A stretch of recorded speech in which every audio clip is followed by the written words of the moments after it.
साथियों, आपकी नजर में इस दुनिया में सबसे बड़ा पापी कौन है, स्त्री या पुरुष? अगर आपको नहीं पता है तो इस कहानी को जरूर सुनिए। इसके बाद में आपको पता चल जाएगा कि भगवान श्री कृष्ण की नजर में सबसे बड़ा पापी कौन है, स्त्री या पुरुष। मित्रों, एक जंगल में एक तोता और मैना प्रेम पूर्वक आपस में मिलकर रहा करते थे। उनमें बहुत प्रेम था। एक दिन किसी विवाद के कारण तोता और मैना के बीच लड़ाई हो गई। तोते ने कहा कि इस संसार में सबसे बड़ी पापी और विश्वासघाती स्त्री होती है। मैना ने जवाब दिया कि इस संसार में सबसे ज्यादा पापी और विश्वासघाती पुरुष होते हैं। वे दोनों आपस में लड़ते रहे और अपने विवाद के निदान के लिए वे भगवान श्री कृष्ण के पास गए और अपनी बात बताई। श्री कृष्ण ने तोते से कहा, तुम कैसे कह सकते हो कि संसार में स्त्री पुरुषों की अपेक्षा ज्यादा पापी और विश्वासघाती होती है? साथियों, अगर आप यह कथा सुन रहे हैं तो पूरा सुनिए। इस कथा को आधा अधूरा छोड़कर जाने की गलती मत करिएगा, क्योंकि इस पवित्र कथा को पूरा सुनने से मनचाहे फल की प्राप्ति होगी और आपको बहुत ही बड़ा ज्ञान मिलेगा। इसलिए इस कथा को पूरा सुने। आप कृष्ण भक्त हैं तो कान्हा का अनादर ना करें। तब भगवान श्री कृष्ण से तोता बोला, प्रभु, मैं आपको एक कहानी सुनाना चाहता हूँ, जिससे हम सबको यह साबित होगा कि स्त्री पुरुषों की अपेक्षा ज्यादा पापी और विश्वासघाती होती है। फिर भगवान श्री कृष्ण बोले, ठीक है, तुम कहानी सुनाओ। तोता कहानी शुरू करने वाला ही होता है कि तभी माता रुक्मिणी आ जाती है और कहती है, प्रभु, मुझे भी यह कहानी सुननी है, मैं भी सुनना चाहती हूँ। तब भगवान कृष्ण कहते हैं, ठीक है, बैठो, आप भी सुन लो। फिर तोता भगवान श्री कृष्ण और माता रुक्मिणी के सामने कहानी सुनाने लगता है। तोता कहता है कि एक राज्य में अग्रसेन नाम का राजा राज्य करता था। उसके पास 4 बेटे थे, जो सभी बहुत ही बहादुर और प्रतापी थे। लेकिन सबसे बड़ा बेटा, जिसका नाम चंद्रसेन था, वह न केवल प्रतापी बल्कि बहुत ही सुंदर भी था। उसकी पत्नी चंद्रप्रभा भी बहुत ही सुंदर और रूपवान थी। वह अपने आगे किसी दूसरी स्त्री को सुंदर नहीं मानती थी। एक दिन राजा अग्रसेन ने अपने बेटे चंद्रसेन को उसकी किसी बात पर नाराज होकर राज्य से निकाल देने का आदेश दिया। राजा का यह आदेश सुनकर के सभी इस बात से चिंतित हो गए। फिर चंद्रसेन अपने महल में गया और उदास हो गया। उधर चंद्रसेन को उदास देखकर उसकी पत्नी ने पूछा, प्राणनाथ, आप उदास क्यों हैं? आप इतने मुरझाए हुए क्यों हैं?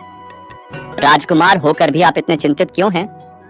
तब चंद्रसेन सोचने लगा कि मैंने बहुत बुरा किया है और अपनी सारी बात अपनी पत्नी को बता दी। उसी समय उसकी पत्नी मूर्छित हो जाती है। फिर दासिया ने चंद्रप्रभा पर गुलाब के पानी का छिड़काव किया। तब जाकर वह होश में आई। अब होश में आकर चंद्रप्रभा ने अपने पति राजकुमार चंद्रसेन से कहा, आप मुझ दासी को छोड़कर अन्य प्रदेश चले जाएंगे तो मैं आपके बिना कैसे जी पाऊंगी? मैं भी आपके साथ ही चलूंगी। तब राजकुमार चंद्रसेन कहता है, तुम मेरे साथ कैसे चल सकती हो?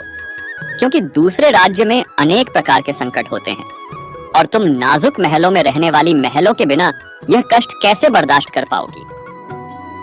फिर तो राजकुमार चंद्रसेन की बात को सुनकर राजकुमारी चंद्रप्रभा कहती है, प्रीतम, जितने भी दुख दूसरे राज्य में आएंगे वह सब हमारे साथ होते हुए सुख ही लगेंगे, लेकिन महल के सुख बिना आपके जंगल के दुखों से भी अधिक डरावने लगेंगे। इसलिए मैं भी आपके साथ चलूंगी। अब तोता कहता है, प्रभु राजकुमारी।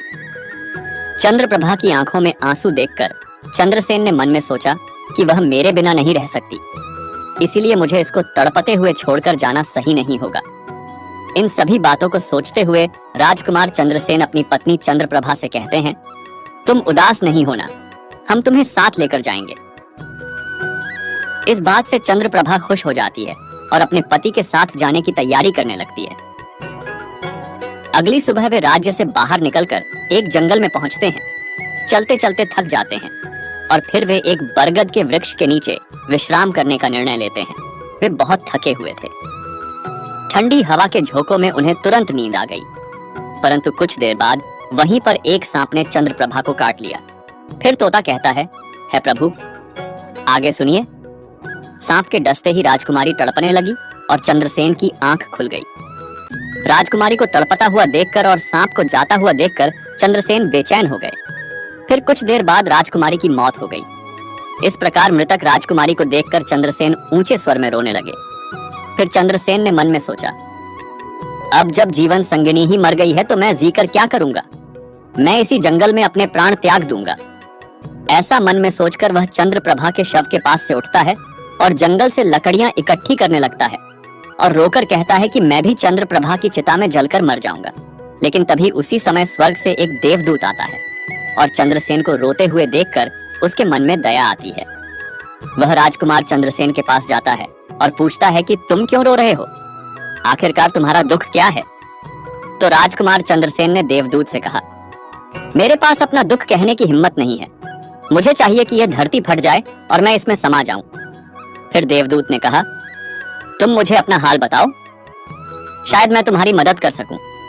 फिर चंद्रसेन ने कहा, महाराज, मैं एक राजकुमार हूं और राजा अग्रसेन का बेटा। मेरे पिता ने मुझे राज्य छोड़ने के लिए कहा था, इसलिए मेरी पत्नी और मैं इस जंगल में चलते चलते यहाँ आ गए। यहाँ आकर मेरी पत्नी को सर्प ने काट लिया और उसकी मृत्यु हो गई और मैं लकड़ियां इकट्ठा कर रहा हूँ ताकि मैं अपनी पत्नी के साथ ही जलकर अपने आप को भी अग्नि के हवाले कर सकूं।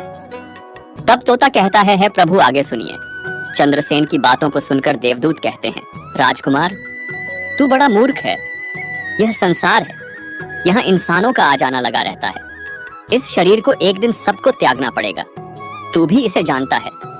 इस संसार में कोई भी किसी के साथ नहीं आता और ना ही किसी के साथ जाता है, फिर भी तुम मूर्खों की तरह यह बात कर रहे हो। अगर तू जीवित रहेगा तो बहुत सारी रानियां तुझे मिलेगी, इसलिए मेरे कहने पर मरने का विचार छोड़ दो।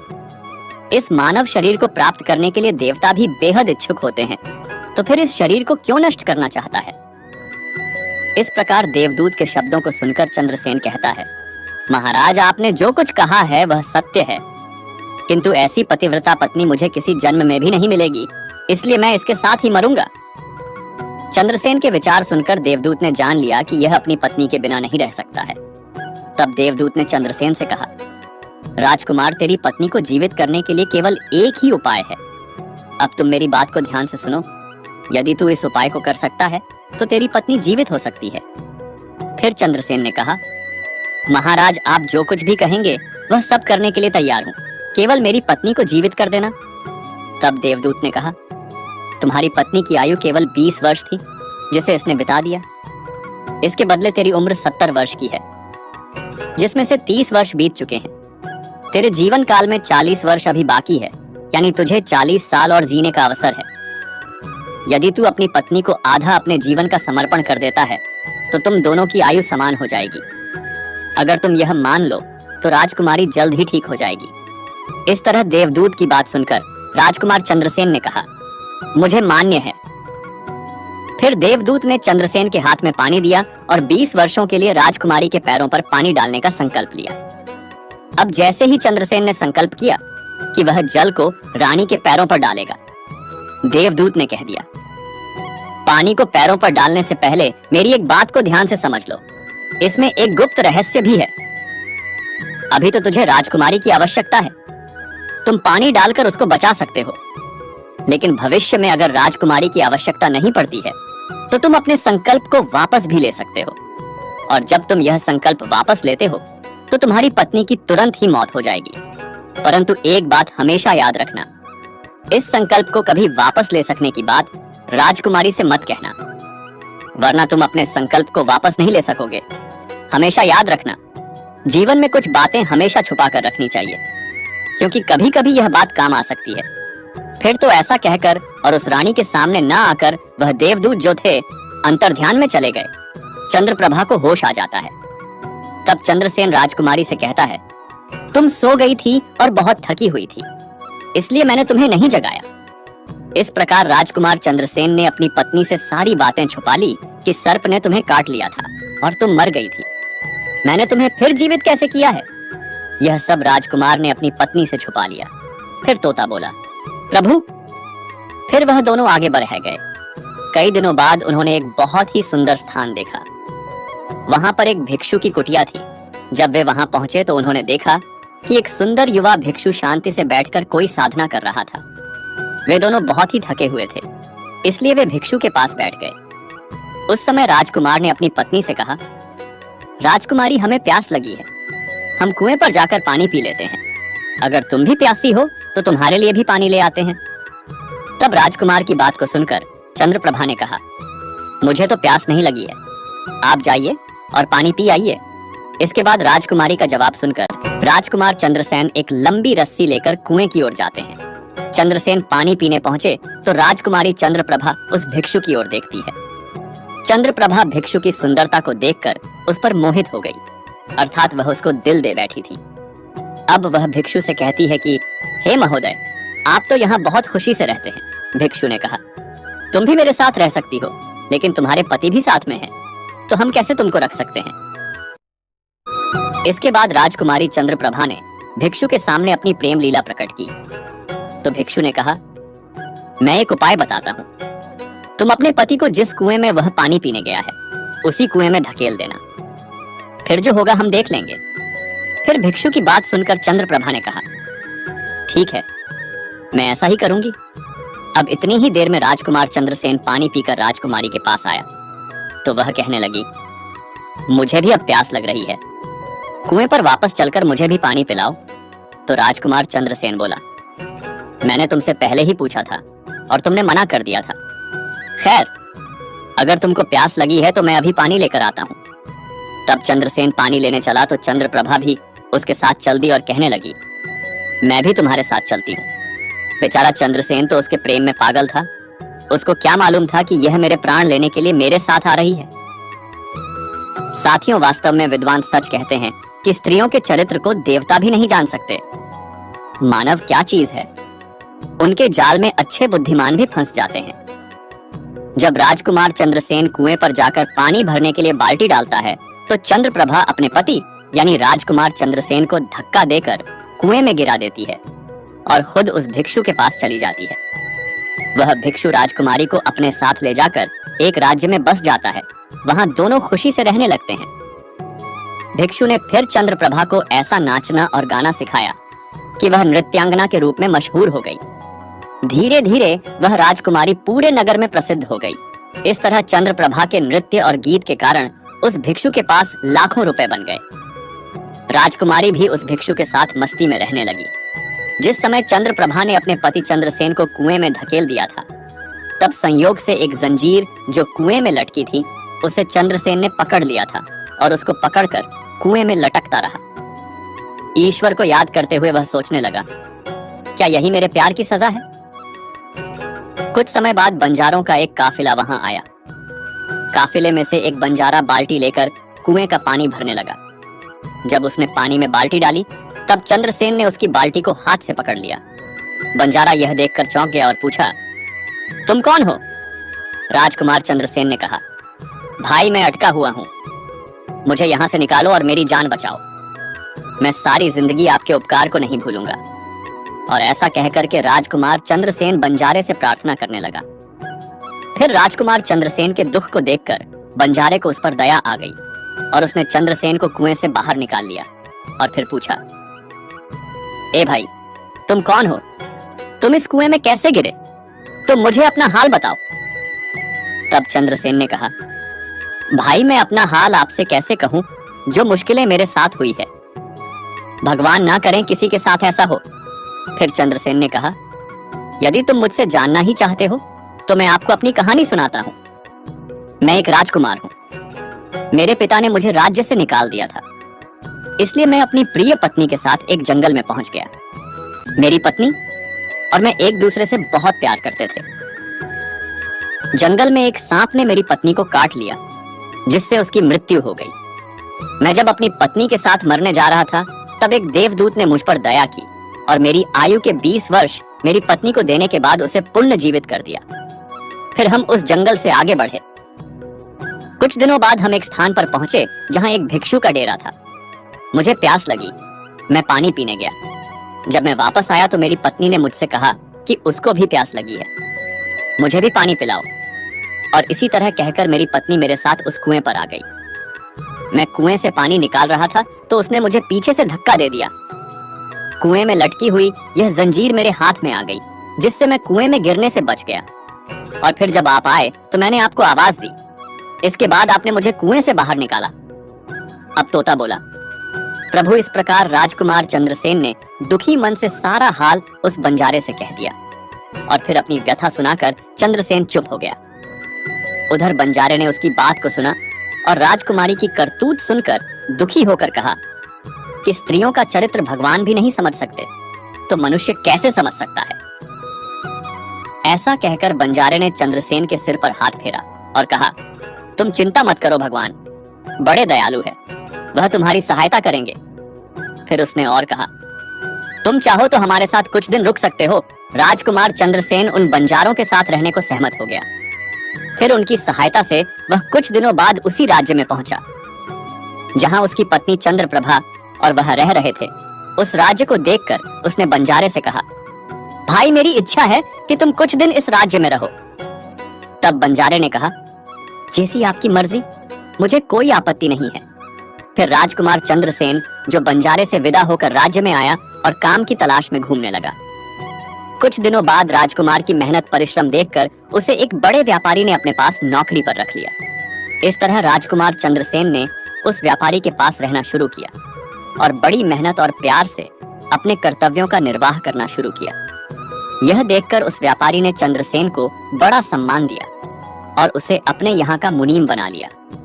और इस तरीके से राजकुमार चंद्रसेन के दिन बड़ी खुशी खुशी गुजरने लगे। अब एक दिन नगर के राजा के यहाँ चंद्रप्रभा के नृत्य का आयोजन हुआ। राजा ने उस शहर के सभी बड़े व्यापारी और सेठों को अपने यहाँ नृत्य देखने के लिए आमंत्रित किया। जब राजकुमारी चंद्रप्रभा का नृत्य होने वाला था, शहर के सभी व्यापारी और सेठ साहूकार राजा के यहाँ पहुंच गए। चंद्रसेन, जो राजकुमारी के नृत्य और गायन की प्रशंसा सुनता था, उसने भी सोचा कि मुझे इस नृत्य को देखना चाहिए। वह भी राजा के दरबार में सेठ के साथ पहुंच गया। राजकुमारी ने अप्सरा के समान नृत्य किया और अपनी सुरीली आवाज में कई सुंदर रागों को प्रस्तुत किया। उसके गाने को सुनकर महफिल के सभी लोग आश्चर्य में आ गए और सभी ने बहुत सारे इनाम दिए। इसके साथ ही राजा से लेकर प्रजा तक सभी ने उसकी प्रशंसा की। राजकुमार चंद्रसेन ने अपने हाथ की अंगूठी निकली जिसमें हीरा जड़ा हुआ था और उस अंगूठी को चंद्रप्रभा को भेंट कर दी। इसके बाद चंद्रप्रभा ने अंगूठी को पहचान लिया और मन ही मन में कहने लगी, यह तो बहुत बड़ा आश्चर्य हो गया। मेरा पति जिंदा है और यहाँ पहुंच गया है। अब वह मुझे नहीं छोड़ेगा, इसलिए मुझे कुछ ऐसा करना चाहिए जिससे वह मारा जा सके। उसने मन में सोचा, अब मैं यहाँ के राजा को एक सुरीला गाना और नृत्य प्रस्तुत करती हूँ जिससे वह खुश होकर मुझे कुछ मांगने के लिए बोलेंगे। तब मैं राजा के आदेश से उसे मरवा दूंगी। इसके बाद राजकुमारी चंद्रप्रभा ने एक सुरीला गाना और नृत्य प्रस्तुत किया। राजकुमारी की इस बसंत की बहार को सुनकर राजा खुश हुआ। वह चंद्रप्रभा बोले, मैं तुम पर बहुत खुश हूँ, तुम मुझसे क्या मांगती हो?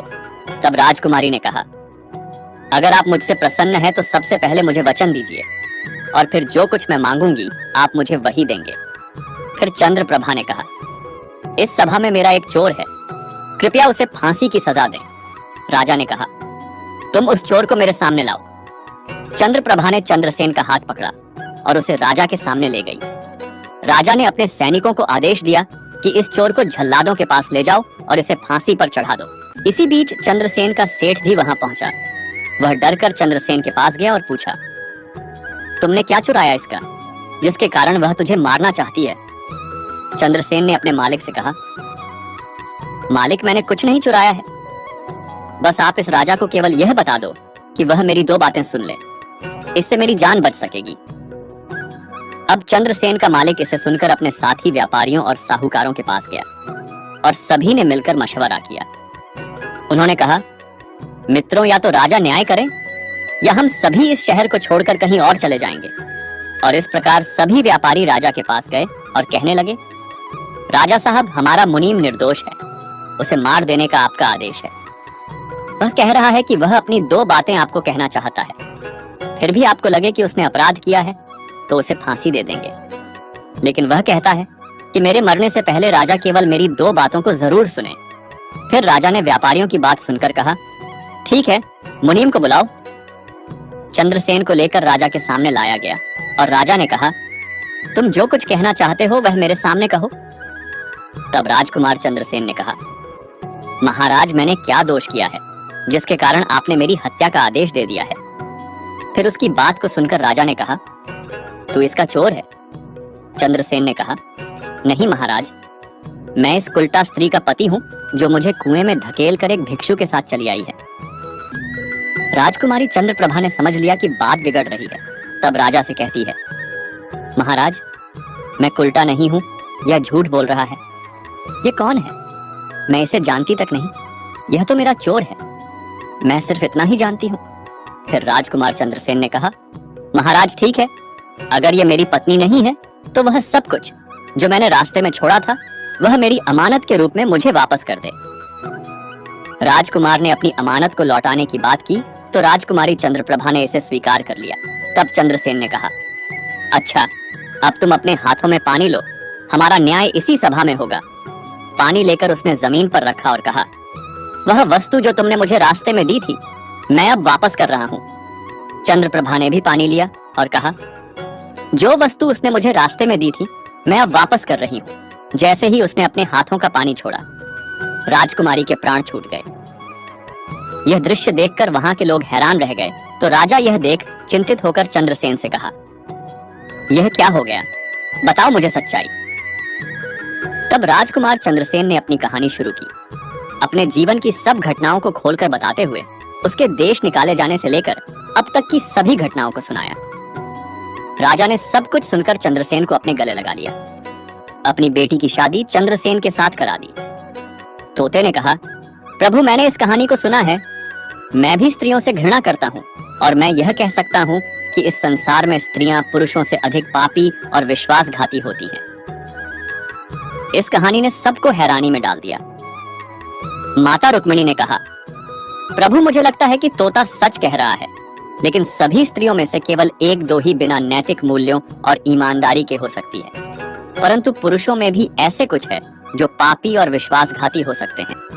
फिर भगवान श्री कृष्ण ने पूछा, ठीक है, तो मैना तुम कैसे सिद्ध करोगी? यह बात सुनकर मैना ने कहा, मैं भी एक कहानी सुनाती हूँ जिससे स्पष्ट होगा कि स्त्री की तुलना में पुरुष अधिक पापी और विश्वासघाती होते हैं।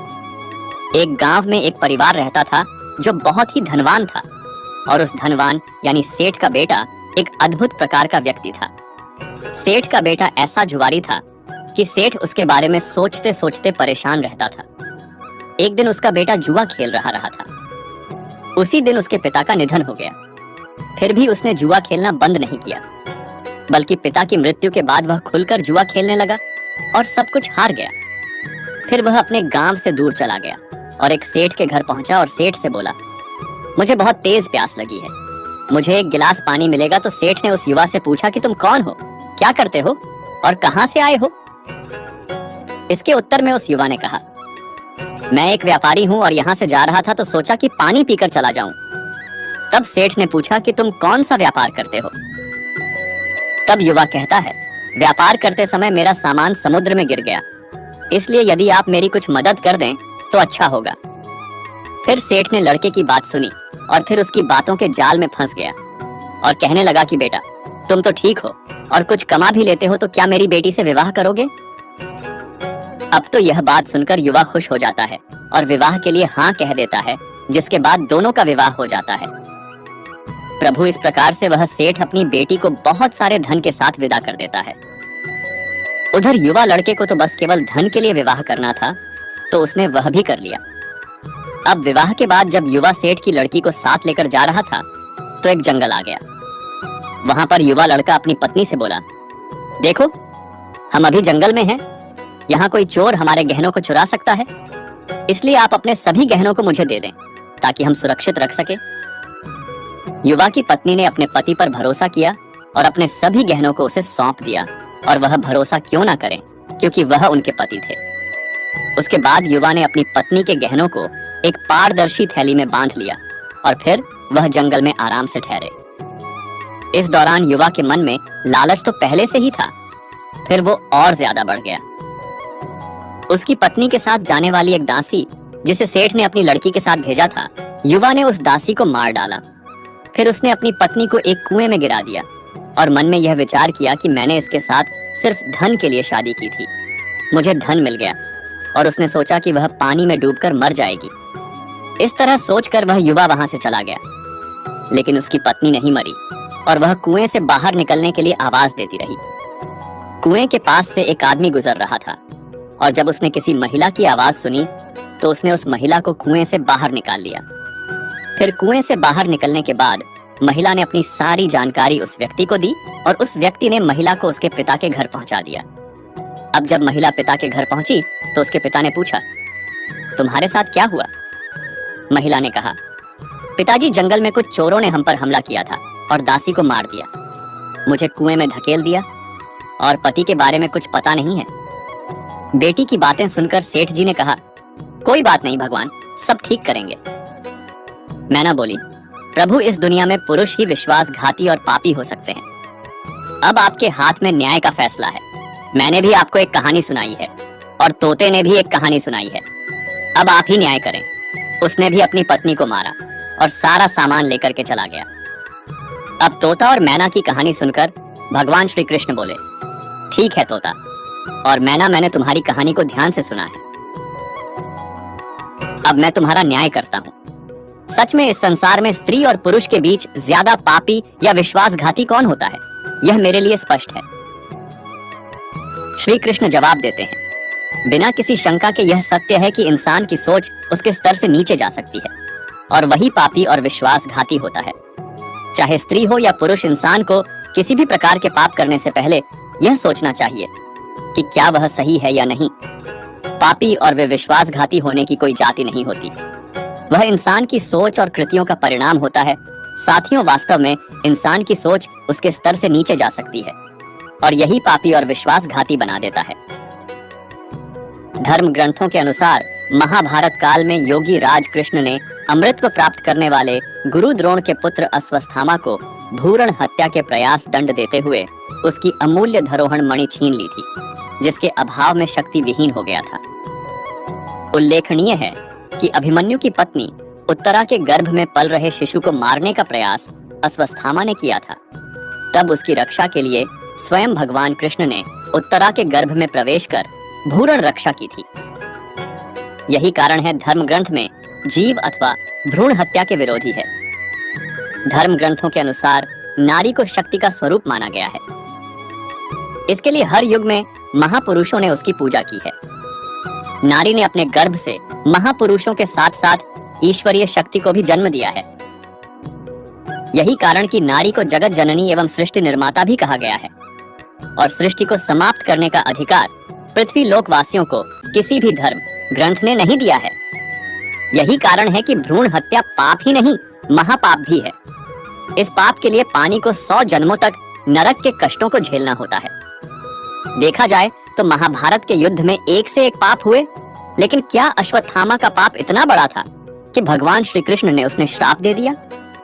रामायण के मुकाबले जितना छल और पाप महाभारत में हुआ, उसकी गिनती तक नहीं की जा सकती। दोनों तरफ से छल हुए, दोनों तरफ से मरने वालों की गिनती असंख्य रही, लेकिन जितने भी लोगों की मृत्यु हुई रणभूमि में हुई। दुर्योधन, दुशासन जैसे पापी और अधर्मी भी या तो जंग में मरे या फिर जंग में लगी चोटों के कारण, यानी सभी को स्वर्गलोक की प्राप्ति हुई।